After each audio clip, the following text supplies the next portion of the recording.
Warren Buffett जो कि तकरीबन $100 बिलियन के मालिक हैं और अंत तक मेहनत करने के बाद इन्होंने अपनी फर्म बर्कशायर हैथवे खोली जो $1 बिलियन एम्पायर में तब्दील हो गई। आज मैं आपको इस वीडियो में इनकी कंप्लीट सक्सेस स्टोरी डिटेल में बताऊंगा। अगर आप मेरे चैनल पे न्यू हैं तो इसको सब्सक्राइब कर लें। 2008 में वॉरेन बुफे दुनिया के अमीर तरीन आदमी बने। ना इनके पास कोई इनहेरिटेड जायदाद थी और ना ही इन्होंने अपनी दौलत बनाई टेक्नोलॉजी के जरिए। ये दुनिया के पहले सेल्फ मेड इन्वेस्टमेंट बिलियनर बने जिन्हें ओरेकल ऑफ ओमाहा भी कहा जाता है। ये अगस्त 30, 1930 में अमेरिका के एक सिटी ओमाहा में पैदा हुए।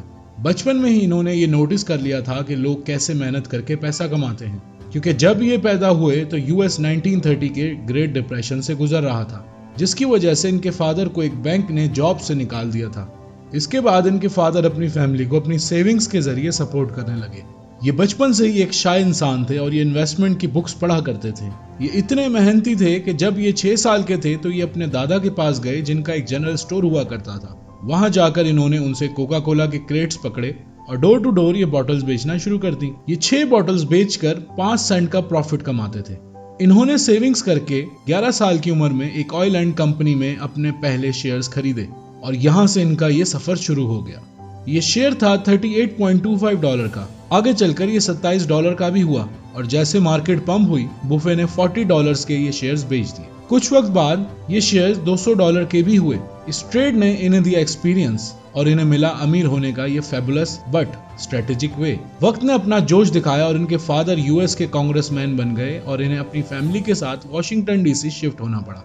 वहां जाकर इन्होंने अपनी लाइफ की पहली जॉब स्टार्ट की टाइम्स हेरल्ड न्यूज़पेपर में। ये वहां $174 पर मंथ कमाते थे जो कि आज के $3000 के बराबर है। इस जॉब के पैसे से सेविंग्स करके इन्होंने 2 पिन बॉल्स मशीन परचेज की और अपने एक दोस्त की शॉप पर रखवा दी, जिससे ये हर वीकेंड पे जाकर अपना प्रॉफिट लिया करते थे। कुछ अरसे बाद इन्होंने ये मशीन्स $1200 की बेच दी। बुफे बचपन से ही गरीबी से नफरत करते थे और इन्होंने ये फैसला कर लिया था कि ये गरीबी से अपनी जान छुड़ा लेंगे। इन्होंने सोचा कि उन्हें कुछ और भी खरीदना चाहिए जो इनकी परमानेंट सोर्स ऑफ इनकम बने।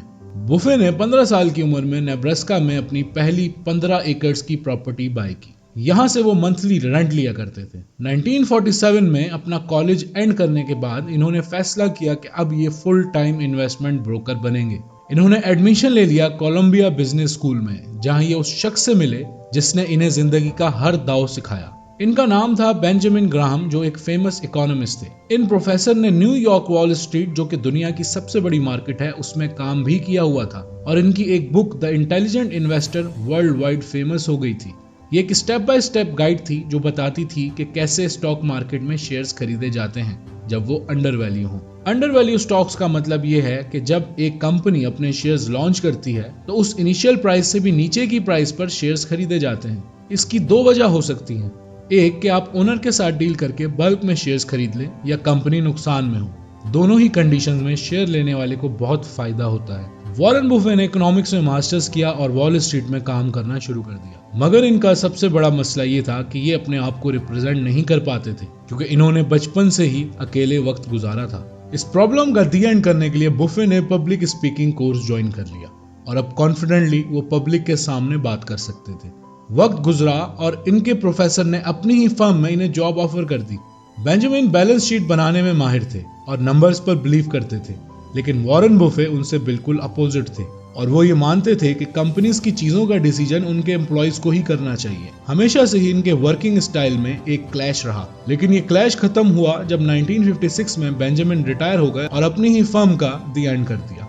इस फर्म में बुफे ने अपने $9000 को कन्वर्ट कर लिया था $175,000 में। अभी भी बुफे को लगता था कि इनका एक्सपीरियंस इतना नहीं है कि वो अपनी इन्वेस्टमेंट फर्म खोल सके। अगेन इन्होंने एक और firm the new guild firm को ज्वाइन किया। कुछ अरसे के बाद इन्होंने ये फर्म छोड़कर अपनी फर्म अपने आबाई शहर ओहामा में स्टार्ट की, जिसका नाम इन्होंने रखा बुफे पार्टनरशिप लिमिटेड। उन्होंने कोई ऑफिस परचेज नहीं किया, बल्कि अपने बेडरूम में ही बैठकर ये कंपनी चलाते थे। इन्वेस्टमेंट के लिए इनके पास $1,05,000 थे और अपनी फर्म में ही रहकर 6 साल के अंदर अंदर इन्होंने अपने $1,05,000 को कर दिया था $7.2 मिलियन में। लेकिन एक मसला था जिसका इनके पास भी कोई इलाज नहीं था। 29 साल के वॉरेन बुफे बिल्कुल एक टीनेजर बच्चे जैसे दिखते थे और लोगों को एतबार नहीं था कि ये कैसे अपनी इन्वेस्टमेंट एक नौजवान लड़के के हाथ में थमा दें। उन्होंने हार नहीं मानी और अपने इन्वेस्टर को 1956 से लेके 1969 तक 30% एनुअल रिटर्न दिया। यानी कि ये कि अगर आप $1 लाख इन्वेस्ट करते हैं तो एक साल में आपका प्रॉफिट हुआ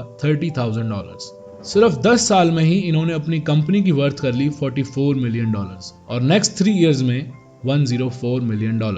1969 में इनके एक दोस्त चार्ली ने इन्हें समझाया कि ये अपनी फर्म्स को रिस्की ट्रेड्स पर चला रहे हैं। इनके दोस्त ने इनके हाथ में एक ऐसी चिड़िया दे दी थी जिससे ये कुछ ही सालों में बिलियनर्स बन गए। ये चिड़िया नहीं था बल्कि एक फॉर्मूला था। वो ये कि अब वो शेयर सिर्फ उन कंपनीज के ही परचेज करें जिनकी प्राइस तो कम होगी लेकिन लोगों को उन कंपनीज पर ट्रस्ट होगा, यानी वो फेमस ब्रांड्स होंगी जैसे कि कोका कोला या नेस्ले। इस ट्रस्ट की वजह से लोग ऐसी कंपनीज में इन्वेस्ट करते हैं और ये कंपनीज ज्यादा प्रॉफिटेबल हो जाती हैं। मार्केट में बुफे का एटीट्यूड ऐसा था कि एक दफा बुफे एक टेक्सटाइल कंपनी के ओनर के पास गए और इन्होंने इस कंपनी के $11 के शेयर सिर्फ $60 में परचेज की। 3 साल बाद इसी टेक्सटाइल ओनर ने बुफे से इनडायरेक्टली अपने शेयर्स $11 के परचेज कर लिए और इन्हें धोखा दिया। गुस्से में आकर इन्होंने ये पूरी कंपनी खुद ही खरीद ली।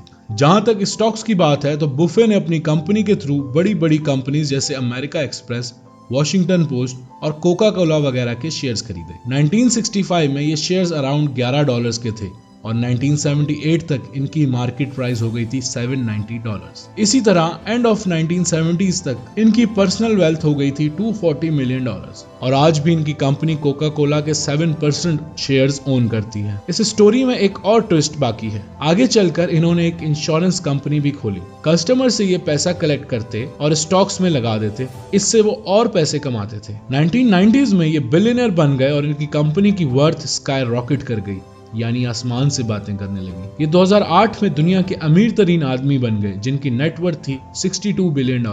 लेकिन इस गरीब घर के लड़के ने हमेशा एक सिंपल लाइफ गुजारी।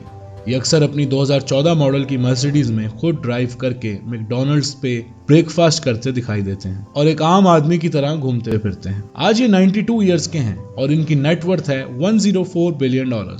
मजीद वीडियोस देखने के लिए मेरा चैनल सब्सक्राइब करें क्योंकि और इंटरेस्टिंग वीडियोस भी आ रही हैं।